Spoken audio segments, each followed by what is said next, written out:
hariho ibintu byanditse muri Bibiliya bazi ko bizira naho batazi yuko ivyo bintu kumbure ari byo mugabo baravyizeye ko bizira none babimenye gute ko bizira ikintu kijanye n'ubwoko ngo runaka ngo numuhutu numututsi ibi bintu kukubana ubona hariho affection hari ubona hariho ingaruka mbi zizohava zinagira abana barukenye babona ati bimeze gute ibi bintu by'ubwoko ubona hari affection bizohava bigira ku bana kuno muri Afrika turafite abantu bifata nabi none ko bikigendeka wabo bafata nabi bifatane kandi ba muri Afrika usanga umwana w'imyaka 10 azi gutandukanya sex y'umuhungu na sex y'umukobwa ivyo bintu ntabyo bateza kumenya rega mu bavyi bose ga James baba ngaha muri kino gihugu n'abavyi bangahe babaza umwana uko yize kwishuri usanga mbere abavyi benshi ujya mwanya bofasha kwaganiza abana usanga abavyeyi benshi bari ku matelefone batelefona muri Afrika usanga abavyeyi bari ku ma Facebook ku ma TikTok ariho abavyeyi b'abanyafrika especially ukunda kubona bibaye ngombwa ko batwara abana babo back muri Afrika babakagenda kwigira bakavuga ati umwana wanje kwigira hanze mbona ari kibazo reka ndamwitwarira muri Afrika bariho agenda kubandaniriza amashuri ibyo twabifata gute mugisha ni bya bindi usanga abantu hacu bavuga ati abavyeyi byabananiye ko kurera abana urumva bon abana muri baba diaspora especially mugisha biboneka ko mbenga bafise power ukuntu kuko umwana ngaha ukoze ibintu uri umuvyeyi ugakora ibintu adakunda biba ngombwa yuko nk'akarorero nkakuja muri Afrika baducisha akanyafu bigatuma dukura dufise indero ukuntu ino ukubise umwana bibikibazo babigisha ko bigenze uko babifata nka abuse bikarangira umwana ataruke kuri telefone agaca hamagara maybe police canke emergency ibintu nk'ibyo gaca birangira nabo umuvyeyi yagize ibibazo so ni gute umuvyeyi yo balancinga uko kuntu kugira ngo agumane ya status y'ubuvyeyi n'umwana nawe birangire nyenda mureze bigende neza ntiboneke ko umuvyeyi yananiwe umuhira wa papa yabanwa inzoga umupapa yabanwa inzoga muhira hama umwana acakuranwa amaji isi yarahindutse ubu ama information avyeyi bacu bamenye bafise imyaka 25 ubu umwana imyaka 10 arabizi rero abavyeyi kenshi na kenshi niyo bakora amatelefone abana ashaka kumwe umwana telefone kugira ngo ntasubire ngo kugorana aramwisha akaramwica kubera bwa buvyeyi cyo turavuga arabutakaje cyo turafise abantu benshi dufise baba muri Afrika imiryango dufasha kubera atishoboje udafate nk'umuntu muri abo muryango umuhereze nk'amafaranga agume amenyera uri ko asabye amafaranga umuhurungikira uri ko asabye amafaranga umurungikira hakazogera umunsi umwe asa amafaranga ukayamwima iyo bavuze cyane cyane ku barundi mugisha bavuga ati abarundi nta support bagira wewe niko bibona abarundi baba diaspora nta support bagira ibyo usanga abavyeyi benshi batinya kuganiriza abana James gasanga umuvyeyi afise isoni kubwira umwana ibintu byerekeye impuzabitsina abavyeyi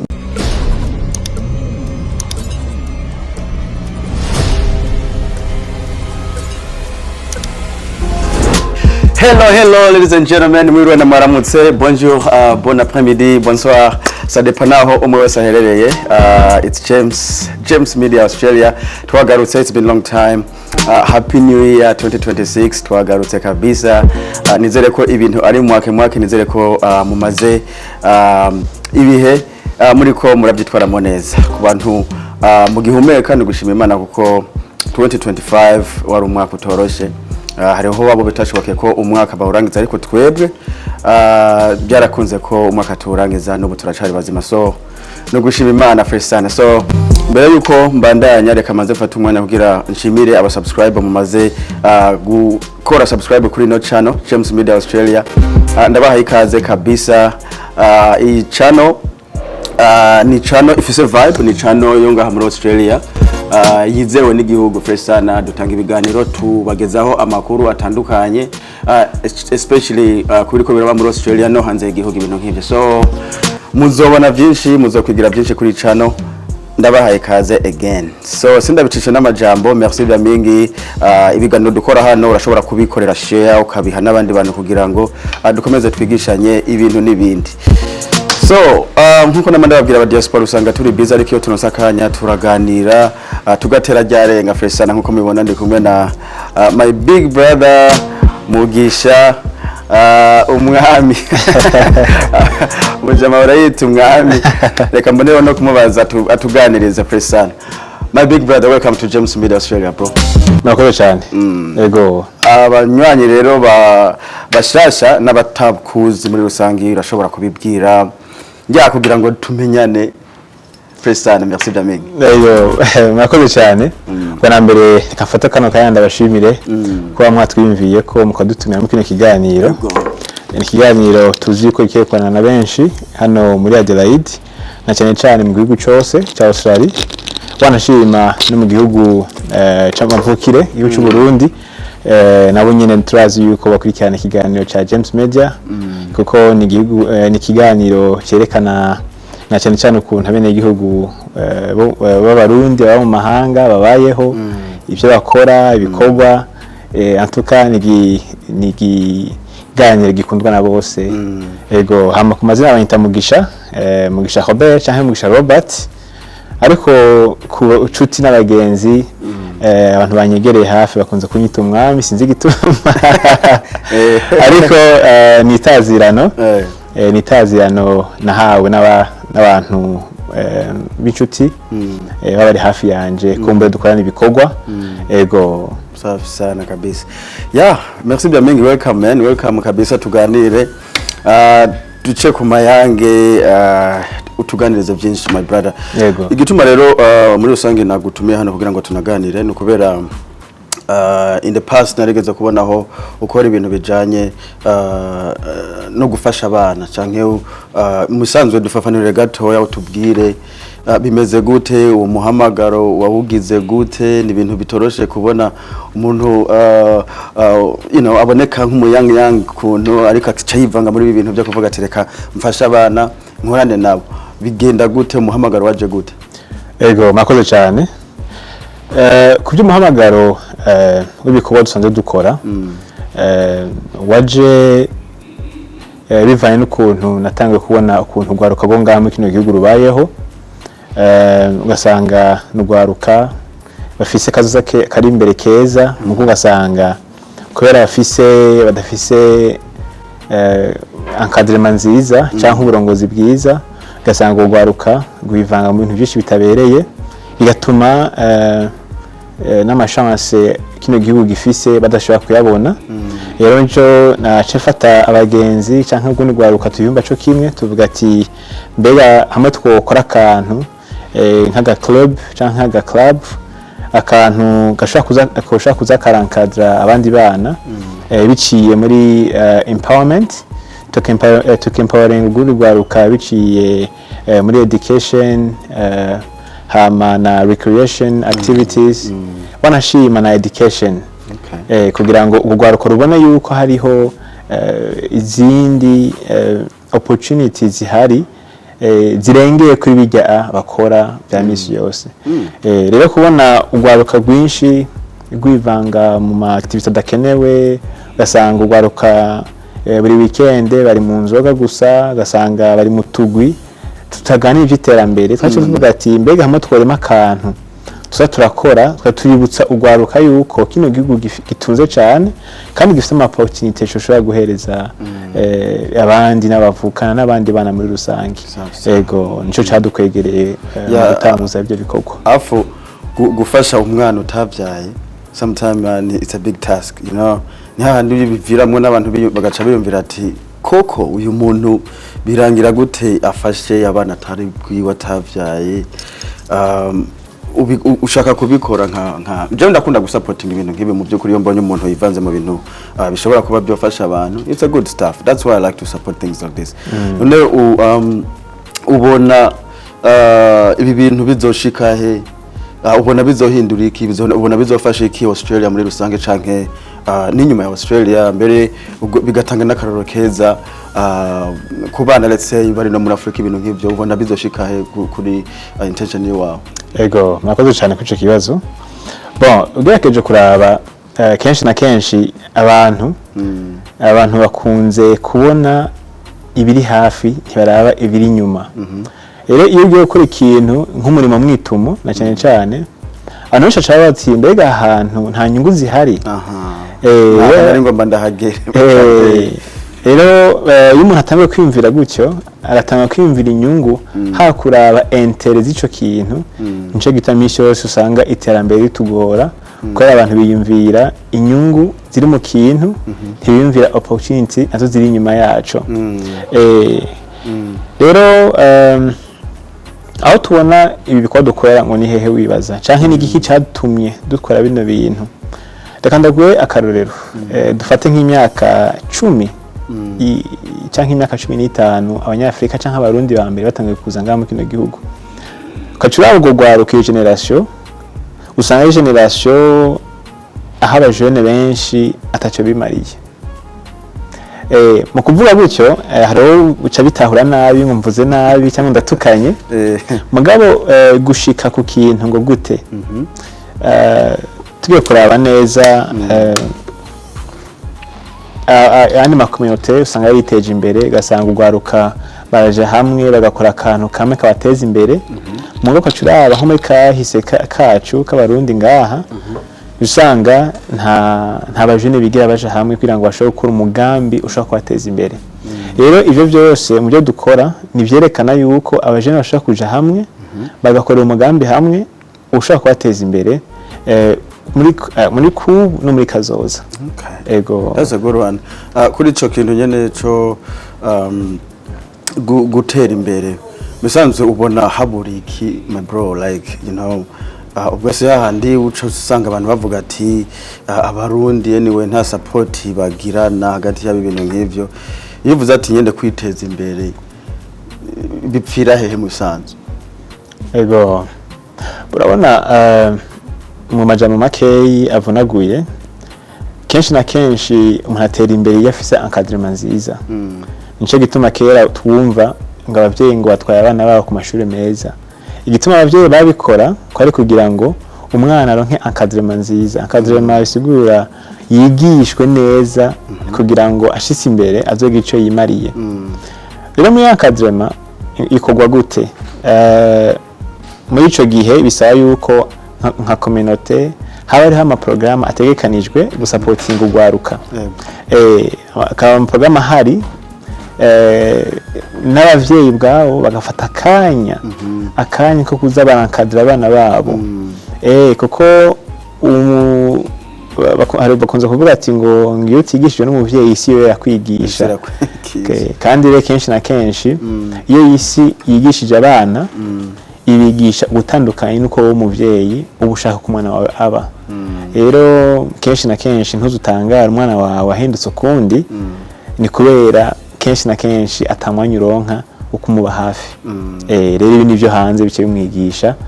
Ego kuri ico nyene uvuze ati abavyeyi baba batanga nk'umwanya wo gufasha abana babo mbwisha ntibona ko muri bihugu turi busy bagerageza ku balancing nyene kugira barere uko babishoboye. Wewe ubona neza na neza abavyeyi bo byitwaramo gute? Urabona James mishi yose avuga ati ngo atagakize atagapfuye ntagakira. Umuvyeyi afise obligation imwe kandi ni obligation yahawe n'Imana. Naho tusobishira mu byampemu cyane obligation y'umuvyeyi iyo urinze ubyara umwana nta muntu aba yagusunitse kubyara umwana, ni wowe ufata decision yo kubyara umwana. Nta muntu n'umwe bashukira muri mariage. Umuntu wese aradecide yuko ashaka kurongora cyangwa kurongorwa. Rero iyo urinze uce uheze gukavyara umwana uca ufata ni ufise responsibility zose zikwiye zo kuba umwana ataninga out kuba umwana w'akarorero. Kubera ntushaka kuvuga ati ngo uri bize muri kino gihugu nicyo cyatumye bikashiba excuse yawe yo gutuma umwana wawe yifata uko yifata. Oya nkuko bavuga ati ngo kino gihugu kiragoye nivyo kiragoye kuri bamwe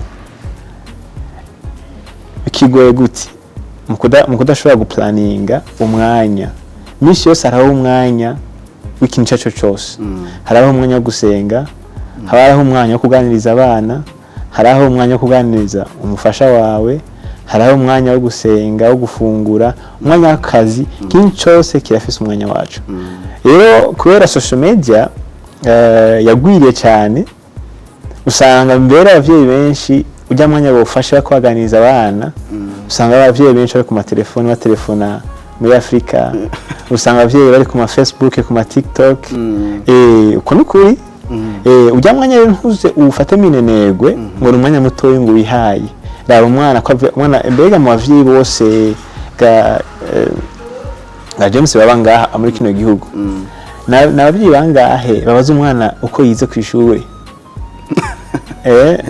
ndibaza byo bibagake uteza kubona umwanya ati ku ishuri byagenze gute ati hari kikora ariko kubera ko kuba bize ari cyo cyitwazo bice bituma abana baba neglected muri kiya gihe abana nta ndi mugenzi baronse umwanya bafata social media canke abandi bagenzi bo ku ruhande kuko usanga rero biraba akajagari bwa burezi bukaca bugorana muri ico gihe tukiraho nyene ari abavyeyi b'abanyafrika especially ukunda kubona bibaye ngombwa ko batwara abana babo back muri Afrika babakagenda kwigira bakavuga ati umwana wanje kwigira hanze mbona ari kibazo reka ndamwitwarira muri Afrika bariho agenda kubandaniriza amashuri ivyo twabifata gute mugisha ni bya bindi usanga abantu hacu bavuga ati abavyeyi byabananiye ko kurera abana urumva bon umuntu wese arafise amashwa umuntu wese afise uburenganzira bwo gukora ico yifuza ariko ntibisuga yuko umwana kumunika muri Afrika karashaza gutorera y'indero oya kono ngaha mu bihugu vyo hanze turabona abana bakora bafise indero bigishijwe n'abavyeyi mbwa muri Afrika bavuga biracagendeka ari indero nyinshi cyane oya kuko ahantu hose kuko no muri Afrika turafise abantu bifata nabi none ko bikigendeka wabo bafata nabi bifatane kandi ba muri Afrika buri ahantu hose environment yose irafecta rero nje bituma avuga ati ngo encadrement nziza kubera buri environment mu gihe muhira hari environment nziza n'abana bamera neza ariko mu gihe muri hari environment akajagari n'abana bagira environment akajagari none ndakubaza ga James umuhira wa papa yabanwa inzoga umupapa yabanwa inzoga muhira hama umwana acakuranwa amaji hari gihe mubuza ukabyitwaramo neza ugasanga ubuza ati urashaka kumubuza n'ivyo ati mugana ntakuma yibaza none kujya karambuza uwawe ari karabikora icyo kibazo umwana azakigumiza mu mutwe misi yose azakigumiza mu mutwe misi yose sisa kuvuga yuko abantu n'inzoga arabanyavyaha ndikunda twaye kuganira environment muri rusangi nimba ugiye hano banwa inzoga ukahashika uwo munsi ukahamara kabiri usaba dusanga no kurana inzoga kuya niyamba nimezo ugiyemo y'abantu n'inzoga rero nuko bimeze muri rusangi abana muri baba diaspora especially mugisha biboneka ko mbenga bafise power ukuntu kuko umwana ngaha ukoze ibintu uri umuvyeyi ugakora ibintu adakunda biba ngombwa yuko nk'akarorero nkakuja muri Afrika baducisha akanyafu bigatuma dukura dufise indero ukuntu ino ukubise umwana bibikibazo babigisha ko bigenze uko babifata nka abuse bikarangira umwana ataruke kuri telefone agaca hamagara maybe police canke emergency ibintu nk'ibyo gaca birangira nabo umuvyeyi yagize ibibazo so ni gute umuvyeyi yo balancinga uko kuntu kugira ngo agumane ja status y'ubuvyeyi n'umwana nawe birangire nyene mureze bigende neza ntiboneke ko umuvyeyi yananiwe umva mu jambo rimwe James kugira ngo umuvyeyi agumize ja status yo nk'umuvyeyi nuko aba umuvyeyi in which way like how ni ko umuvyeyi kuko umuvyeyi arahanagahanura uravyumva umuvyeyi arahanagahanura kubera nk'abakizwa bizeye ijambo ry'Imana, bizeye Bibiliya, hariho ibintu byanditse muri Bibiliya bazi ko bizira, naho batazi yuko ivyo bintu kumbure ari byo, mugabo baravyizeye ko bizira. None babimenye gute ko bizira? Niko bagiye baravyigishwa, baramenya ko bizira. Iravyumva. Hari Bibiliya akunda kuvuga ati ngo ugushurashura. Umuntu w'umukizwa yizeye ivyo bintu agomba azomenya yuko ivyo bintu bizira gukora. Why? Niko ya Bibiliya ivyigisha. N'umuvyeyi umwana akiri muto cyo tumavuga ngo gorora igiti kikiri gito, canke ugarura impene ikiri hafi, maze kuranga imirambi uzokabira nkayo. Umwana akiri mutoyi afise capacité yo gukwirikira ikintu cyose ayikarumviriza, ikintu kimuha umwanya, nico uwo mwana akurirako. Kubera ujya ubwenge bw'iwabo n'ubwenge bwo kwiyubaka. Nico bituma abavyeyi benshi barakwiye gutandukanya uburezi. Umwana kuva ku mwaka umwe gushaka ku myaka 5 si umwana kubembereza. Uwo mwana utuza kumwereka ikizira n'ikitazira akaba abizi. Guhera ku myaka 5 gushaka ku myaka 15 ukamukunda unanamwedika. Guhera ku 15 kubandanya ukamugira umugenzi. Rero hari ama stages aba mu burezi. Rero umwana asimvye ayo mantuzeya nyamusanga rero umwana amaze kugira imyaka 15 akaba ashaka guhara n'umuvyeyi komenga umuvyeyi nta bwenge afise naho bikunze kuva. Bisaba yuko umwana umwedika hakiri kare. Umwana z'inkoni afise imyaka 2 azokamenya yuko akoze ikosa ako kantu agakubitwa. Nego mugabo mugisha abana hari ukuntu menga biragoye urabona abana bo ngaha bazi technology zirenze, hariho mentality sometimes abavye b'abanyafrika umenga ntibazihurizaho nuko kuntu aba bana bitwara ngaha. Muri make iki kintu kiragoye mugisha, ibi bintu ubona byorangira gute? Nkuko babivuze most of the time ari ubona abana baspending more time kuri ibi bintu vya electronic, ibintu nk'ibyo. Abana baza ama website menshi n'abavyeyi batazi neza ngo bimeze gute. Kandi umwana hari gihe adakoresheje ibi bintu computers and everything umenga improving biragoye. Sinzi ngo system imeze gute. Ibi bintu wewe ubona bizorangira gute muri make? Ni gute abavyeyi bazomaintaining ibi bintu bikarangira neza? Urabona ico James ico kiragoye kuko urabona twebwe basogokuru bagana n'amaguru ku ishuri. Sogokuru yashaka gutambuka kilometero 15 agiye ku ishuri, hari n'ababirenza. Hama bavyara abavyeyi biwacu bashaka bakoze hari amakinga, hama twanga tudukura hari amamodoka, hama abana bacu nabo bazokura hari amadege n'ibindi bintu. Kurumva yuko hariho amageneration yagiye agira ubutandukanire. Rero nka sogokuru imbagana n'amaguru hakaca byara nk'umuvyeyi wanje ntiyo expecting yuko umuvyeyi wanje nazongana n'amaguru kandi hari amakinga. Ibintu birahinduka. Hama nanje umuvyeyi wanje ntiyo kwiyumvira ko nogana n'amaguru kandi n'ikinga kandi hari amamodoka amabisi ashaka kuntwara amvana muhera kanshikana ku ishuri. Urumva yuko hagenda haraba isi igenda irahinduka. Rero kugira ngo abavyeyi bashobora ni kwa kunna kubwira abavyeyi bashobora kumaintaininga iyo connection y'abana nabo batatu kwenda gutahura cyambere yuko icyambere na mbere isi yarahindutse. Ubu ama information abavyeyi bacu bamenye bafite imyaka 25 ubu umwana imyaka 10 arabizi. Ni hamwe rero usanga umwana akakubwira ati ngo kumbwira ibiki ngo I know ati ndazi byose. Kuko yana nk'ubu James nta kurya umunwa nta sinobesha.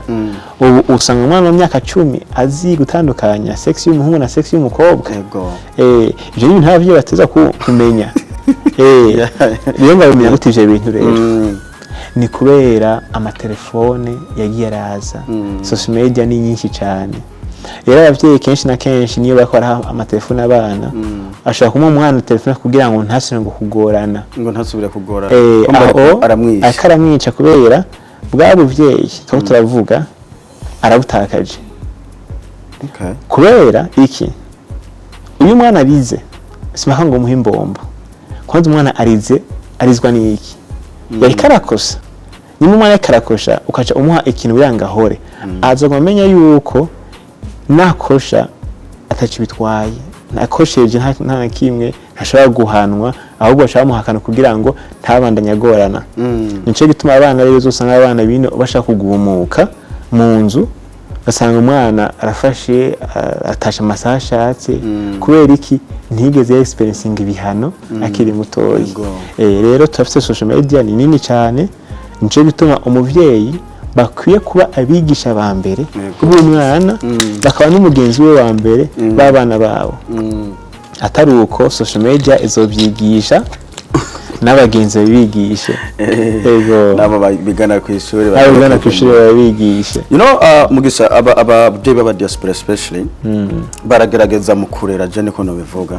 Hari gusanga umuvyeyi avuga ati je umwana wanje ndamugeragereza ibintu byose muhira dufise unlimited internet araba ibintu byose ashaka you know entertainment zirahari zikwiye cyane bamuha ibyo agomba bamusohokana outside bamukora everything. Umuvyeyi akora ibyo byose we numva ko aba ariko aratekinga care y'umwana wiwe ariko umwana bikarangira bibona umenga tsinori nawe ahandi ibintu babyapfiriye he Mugisha.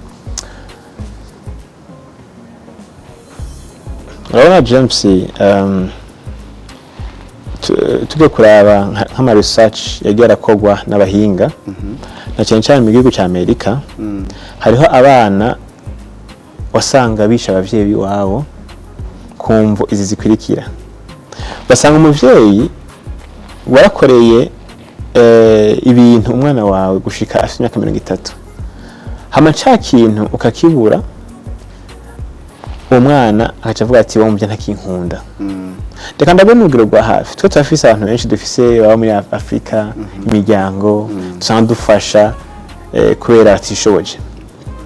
Udafate nk'umuntu muri abo muryango umuhereze nk'amafaranga agume amenyera buri kwasa by'amafaranga umuhurungikira buri kwasa by'amafaranga umurungikira hakazogera umunsi umwe asa amafaranga ukayamwima azakubona nk'umwansi. Azakubona nk'umwansi kubera azabatuye umuntu yarabaye umuntu mubi cyane. Rero abavyeyi akazi kabo siko gukorera abana ibintu byose.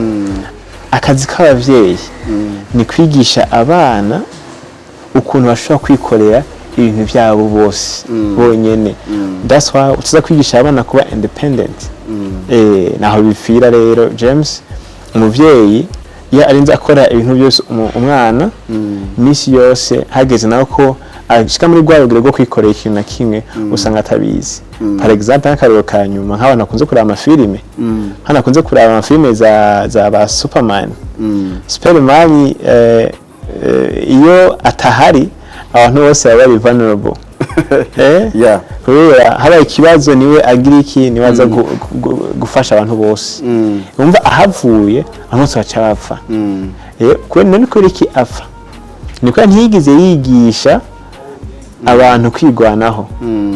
Yabigishije kugira iki kuza abatabara.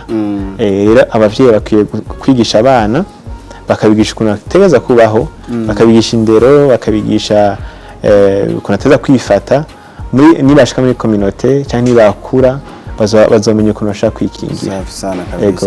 Ya uyu munsi twashimikiye ku kijanye n'abana the most kubera Mugisha asanzwe abirimwe cyane ku kintu kijanye no gufasha abana especially baba diaspora kabisa nibibazo imirere y'abana baba diaspora ni ngorane. Mugisha tukira abanyene mbere ko duhava turangiza mu kanya. You know ikintu kijanye n'ubwoko ngo runaka ngo n'umuhutu n'umututsi ibi bintu kukubana ubona hariho affection hari ubona hariho ingaruka mbi abana baruke nyene babona ati bimeze gute ibi bintu by'ubwoko ubona hari affection bizova bigira ku bana umuntu n'umuhutu n'umututsi n'umutwa ibi nimba hariho na affection ihari iyo bari nk'iya bo jewe sindi umuhinga muri ivyo bintu ariko ngerageje kuraba twe generation y'ubu ntiri affected cyane n'ivyo bintu kiretse yuko gusa hariho mu bavyeyi bamwe bagifise kumbure ubwo burozi muri bo ndavyita nk'uburozi kubera abantu ntibakinywana mu gihe habaye butandukanire ntihasubira kunywana anacatanga kwinubana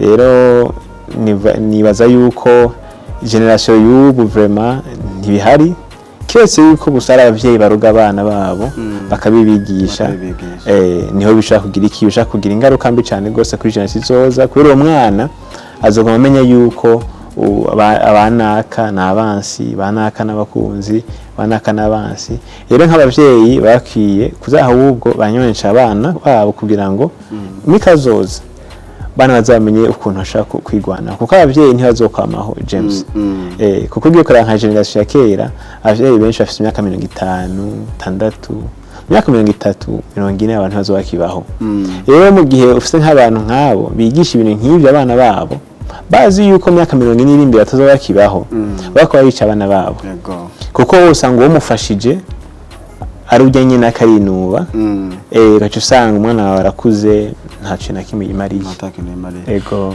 wow safi sana kabisa kare wa mentioninze ku kano kajanye ukuntu abantu babana ugwaruka ushobora kuba wabafasha kugira ngo bimprovinge mu mitekerereze kugira ngo biteze imbere iyo bavuze cyane ku barundi mugisha bavuga ati abarundi nta support bagira wewe niko bibona abarundi baba diaspora nta support bagira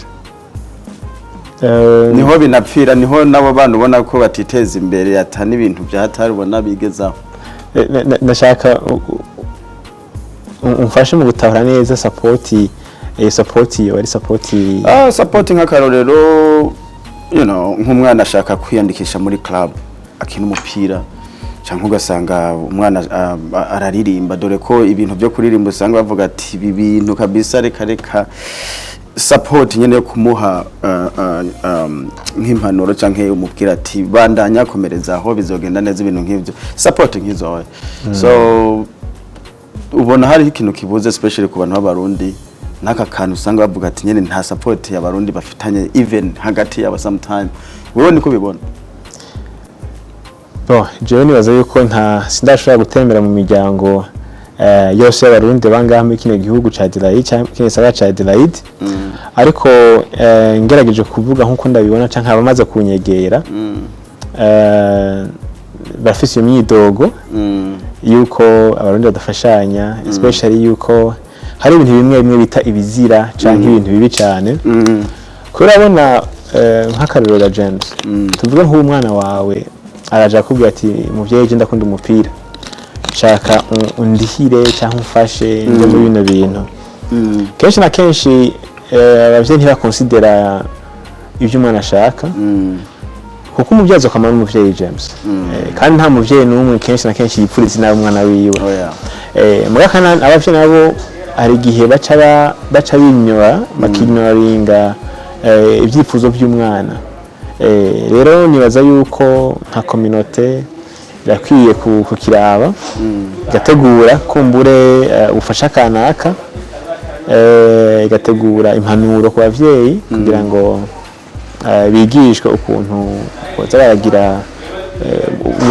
bakiga uburezi muri rusangi n'abavyeyi kandi namwebwe mukaza muri abana mukitaho cyane n'ibyifuzo by'abana banyu kubera kenshi na kenshi nkuko na James wakivuze kare igihe kirahinduka usanga ibintu byagiye birahinduka cyane basanga uko kera mwe mwakora ubuzi ubu AI ni ikora basanga umwana wawe ari ku mashine cyane ariko ariga AI umugabo we ukabona ko ibintu akariga ari guta umwanya akwiye gukora ibindi bintu ku ruhande rero bataza gukonsidera cyo kintu nawe karakora hari usanga ukeneye kwezenda ubuzima bwiwe rero nce gituma utoza kwama muri hafi n'umwana ukazura mwumviriza ukumva ko ibintu ariko arakora bifite akamaro umwana atari mu bintu cyo kunywa inzoga kunywa amatabi kwangara akaba ari focus muri ibyo bintu ahubwo ntucumufata nabi ahubwo uwo mwana mukurikirane urabe ibyo bintu neza ashaka gukora ibyo ari byo hari igihe usanga biramuteje imbere rero niyo support niyo abavyeyi bohereza abana mu kuza ahubwo baragerageza kwagura ivyo byifuzo by'abana babo bakabisupportinga. Safi sana kabisa. Yabyo ni ibintu byiza byo kumva Mugisha, merci bien mingi. Reka tuhave turangiza ikiganiro, ariko mbere ko turangiza ikiganiro mbega ibyo ukora bijanye no gufasha abana muri make nta bintu vya business birimo ibintu nk'ivyo? Bon, twebwe urumva bikaba dukora James, ishira hamwe sanzwe ndongoye n'urundi gwaruka. Ni ishira hamwe rihukiye ku Barundi gusa. Ni ishira hamwe rya multicultural. Riri himo ugwaruka go muri Afrika muri rusangi. Twebwe mu ma services tukora nta mafaranga twiga twaka ugwaruka. Nta mafaranga twakugwaruka, nta mafaranga twaka abanyamitahe, nta mafaranga kenshi na kenshi twaka leta. Ni amafaranga twebwe abajene twagiye hamwe tuvuga ati twakiye gufasha Burundi gwaruka, tukabigisha ukuntu bashobora kwiteza imbere. Na cyane cyane tukaba icyo dukora James, dufata ugwaruka tukaruhuza n'aba professionals. Turaranninga nk'ama events, nk'ama empowerment events cyangwa nk'ama network events, aho duhuza abajene tukabahuza n'aba professionals kugira ngo bashobora kubabwira ukuntu bashobora kwiteza imbere. Kini gisikana aho turaranninga ama recreation activities. Mu minsi itatu turakora tuzoha opportunity ku bajene bafite amatalent, bashaka gufasha amatalent yabo, baje kuri stage baririmbe, dutumire abantu baba MPs bazo kuraba by'abajene bashoboye supporting mu cyama market. Ama service dukora ari free of charge, nta muntu twaka amafaranga, kesha amafaranga dukoresha nti tuyisopa. Abana rero boza gute ntuharige nk'umuvyeyi runaka bavuga ati am interested to kuzana umwana wanje bimeze gute, bona reachinga gute kubera izo ni entertainment zimeze neza, dore ko n'abandi diaspora bibereye bizo ukuntu ushobora kuvuga ati reka ntware y'umwana wanje bimeze gute? Bon, twebwe nkuko nakubwiye twebwe ntituri marketing agency, ntitwidandaza ngo kugira ngo abantu ngo baze kurondera izindi nyungu kanaka ku ruhande. Twebwe ku rubuga rwacu dukoresha rwa Instagram, izina ni yitwa Mai, ni Multicultural African Australian Youth Initiative. Hama ikaba mu ncamake mu majamake ikaba yitwa Mai, MAAYI. Tugiye no kuguruza urubuga rwa website aho abantu bazoshaka gukurikirana ibikorwa dukorera ngaho. Ariko nibaza yuko aha munsi muri comment cyangwa muri attachment nibaza yuko James azoshaka kubishiraho kugira ngo abantu bashobore gutahura exactly uko boshaka gukurikirana ibikorwa dukora n'ukuntu boshaka kutureachinga.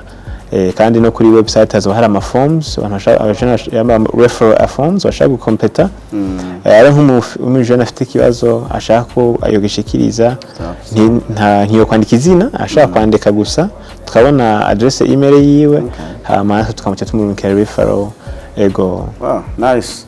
Merci bien mingi, ladies and gentlemen, thank you very much. Sina budi kwa kuhitimisha kipindi cha leo.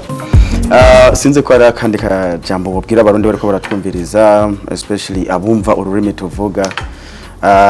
Gira ico babwiye no musi twashimikiye kubijanye no kurera abana, especially aba diaspora ngaha.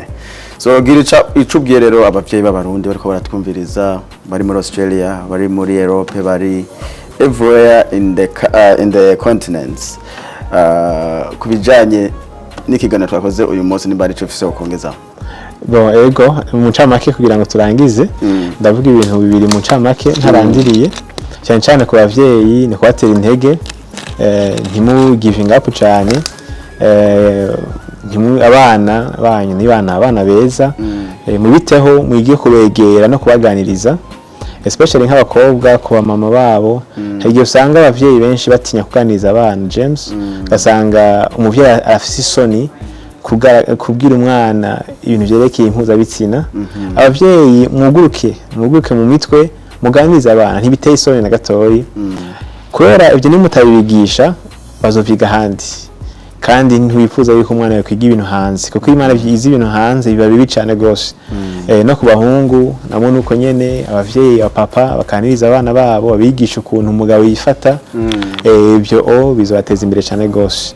Cyanyuma naco ni kugwaruka ku bajene bako batwumviriza aba youth murabishoboye mafise amachance yo gutera imbere yo kwiteza imbere kandi kino gihugu kirafise ama opportunity yose yoshaka kwateza imbere mwese muri rusangi kandi byose birashoboka birashoboka James umuntu wese icyo yumviriye ashaka kubikora bisaba gusa ko wa focusinze kuri ico ukakivisualizinga ukabona yuko ucyo kintu gifise birakunda kabisa n'ubu ndagu challenge gatoyi muri 2026 turimo 2026 uno munsi hagira abajene bose bakora twumviza bafate amafaranga binjiza yose bahembwa kumbere ko kazi bafate bazi bara saving amajana 5